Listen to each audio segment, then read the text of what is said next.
c'est clair. C'est la 5 en stéréo. TELEMAX, c'est clair. C'est la 5 en stéréo.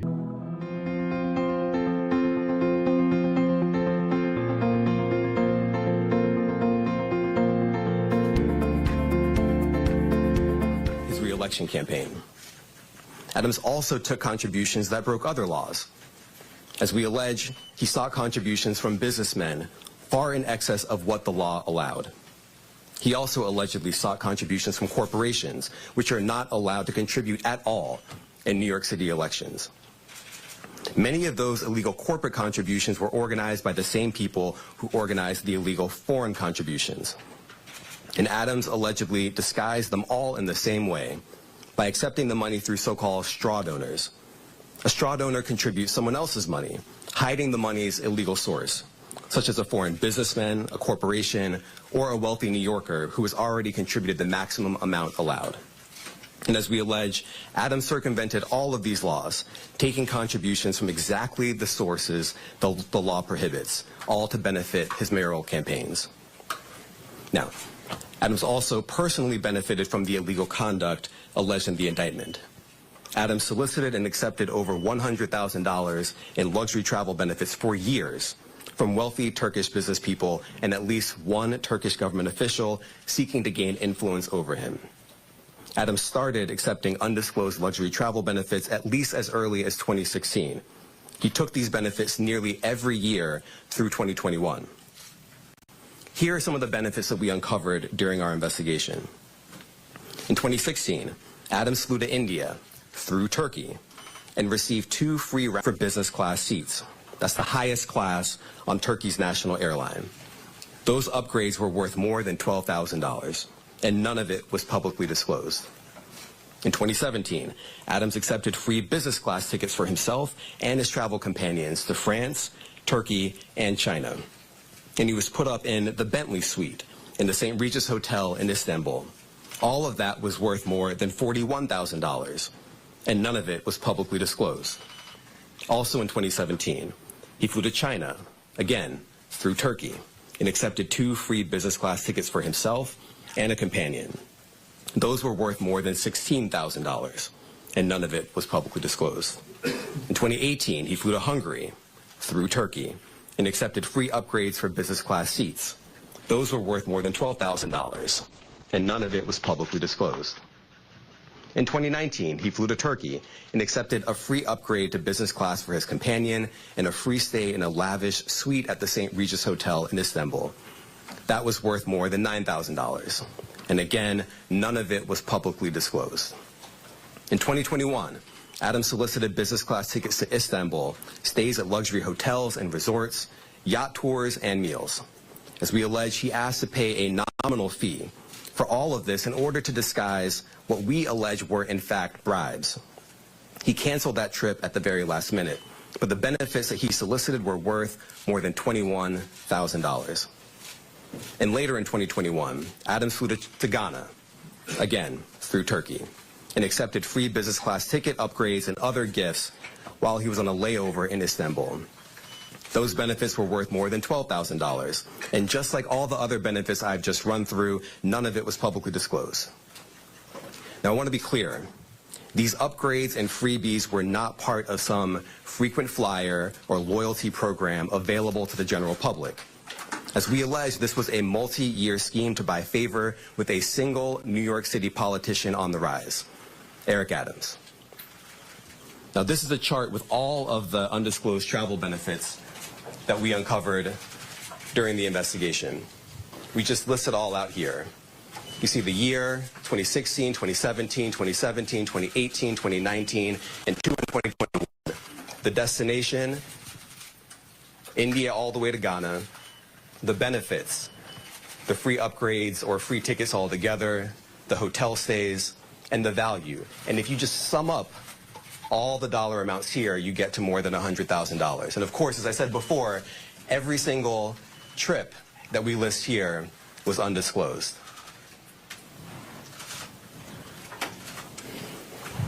As As we allege in the indictment, in addition to not disclosing these benefits, Adams sometimes created fake paper trails to try to cover up the travel benefits he solicited and received. Let me give you one example. Adams wrote emails to his staff suggesting he paid for his 2017 business class flights on the Turkish airline when, as we allege, he did not. Those flights were worth a lot of money. Just one ticket alone cost more than $10,000. But months after taking the flights, Adams wrote an email to a staff member and told the staff member that he had left cash in her desk drawer and that she should send the money to the Turkish airline to pay for a trip he had already taken. As the indictment makes clear, that's just a clumsy cover-up. Now, just because Adams received benefits for free, that doesn't mean that there weren't strings attached. As we allege, a particular Turkish government official behind many of the benefits Adams sought and accepted gave Adams all these things to gain influence over him. We allege that Adams knew that and took the benefits anyway. We allege that when the Turkish government official needed him, Adams also took corrupt official action in exchange for some of the luxury travel benefits. In 2021, the Turkish government official was trying to open a brand new high-rise building in Manhattan that would house Turkey's consulate. There was significant time pressure because the Turkish official desperately needed the building to be open in time for a visit from Turkey's president. This building was important to the Turkish official, and it was important to Turkey. But the FDNY's fire safety professionals wouldn't let the building open because the building hadn't passed an inspection. And not just that. Some of the people at the FDNY thought the building had so many issues and defects that the building was not safe to occupy. So the Turkish official sent word to Adams that it was, quote, his turn, unquote, to support Turkey. And as we allege, Adams delivered and pressured the fire department to let the building open. The FDNY professionals were convinced that they would lose their jobs if they didn't back down. And so they did. They got out of the way and let the building open. The Turkish official got what he wanted, and as we explain in the indictment, just 4 days after Adams held up his end of the bargain, he went right back to soliciting more travel benefits from the Turkish airline. Now, I want to make 3 things crystal clear. First, the conduct alleged in the indictment, the foreign money, the corporate money, the bribery, the years of concealment, is a grave breach of the public's trust. Public office is a privilege. We allege that Mayor Adams abused that privilege and broke the law. Laws that are designed to ensure that officials like him serve the people, not the highest bidder, not a foreign bidder, and certainly not a foreign power. These are bright red lines, and we allege that the mayor crossed them again and again for years. That is the only reason we are here today. Second, this investigation continues. We continue to dig, and we will hold more people accountable. And I encourage anyone with information to come forward and to do so before it is too late. And third, the Southern District of New York remains committed to rooting out corruption without fear or favor and without regard to partisan politics. We are not focused on the right or the left.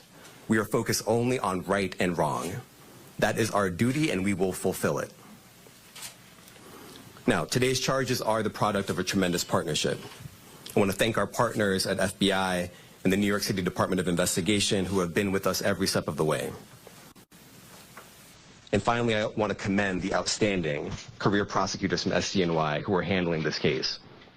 Celia Cohen, Andrew Rohrbach, Hagen Scotton, and Derek Wickstrom, and the chiefs of the Public Corruption Unit, Laura Pomerantz and Robert Sobelman. It's now my pleasure to turn the podium over to FBI Assistant Director in Charge, James Dennehy.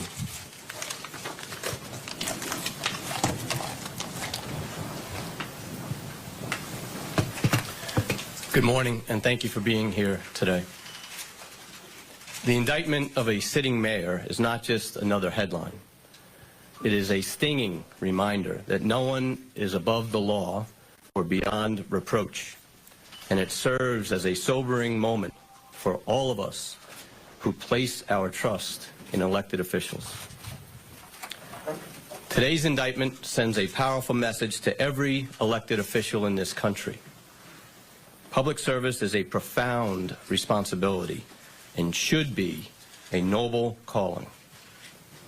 When that's perverted by greed and dishonesty, it robs us of our trust. It's a pact between leaders and their communities, built on the pillars of trust, accountability, and transparency. When that pact is broken, the consequences ripple far beyond one office or one election cycle. We know not all leaders are corrupt. We know there are countless public servants who wake up every day with the intention of doing right by their constituents. But we cannot ignore the shadow cast by moments like this. When trust is eroded, it takes years, sometimes decades, to rebuild. The weight of today's actions falls not just on the indicted official, but on every other public official who must now work harder to earn the public's confidence in them. It's important to remember accountability isn't just about punishing those with alleged wrongdoings. It's about lifting the communities they've let down. It's about rebuilding, restoring, and reimagining what public servants can and should do.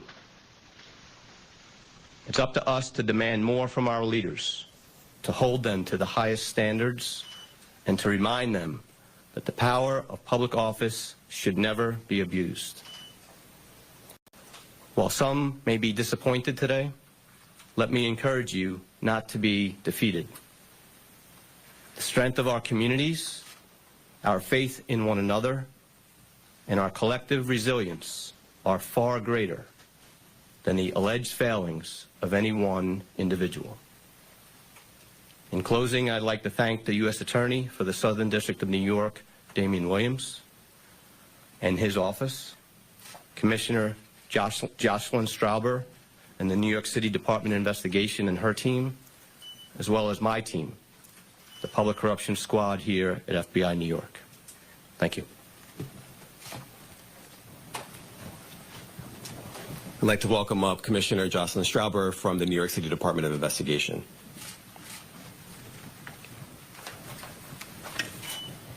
Thank you, Damian. Good morning.